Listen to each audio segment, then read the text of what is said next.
What's going on YouTube? In this tutorial, I just want to show you how you can have your values in your pivot table shown as a percentage of a total, whether that be a column total, a row total, a parent total, or a grand total. So to do this, first click into where you want the calculation to be applied. Then go to pivot table analyze, and towards the left under the active field grouping, you're going to see an option called field settings.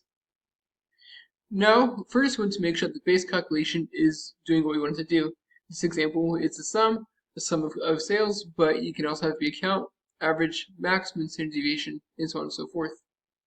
Now, the magic happens when you go to show values as, where, as you can see, there's no base calculation, but you can have it be the values be percentage of your grand total, percentage of your column total, percentage of your row total, percentage of, so some relative value, percentage of parent total, percentage of parent column total, percentage of parent total, and so on and so forth based on what you're trying to do. In this example, I'm going to have it be a percentage of the column total to say, hey, which day did we get the greatest amount of sales relative to other days for this given country.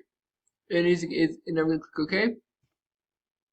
And as you can see, now it is showing the values as a percentage of the column total. That said, I hope you found this tutorial to be helpful. If you did, like, subscribe, comment. Thank you for watching. You have a great day.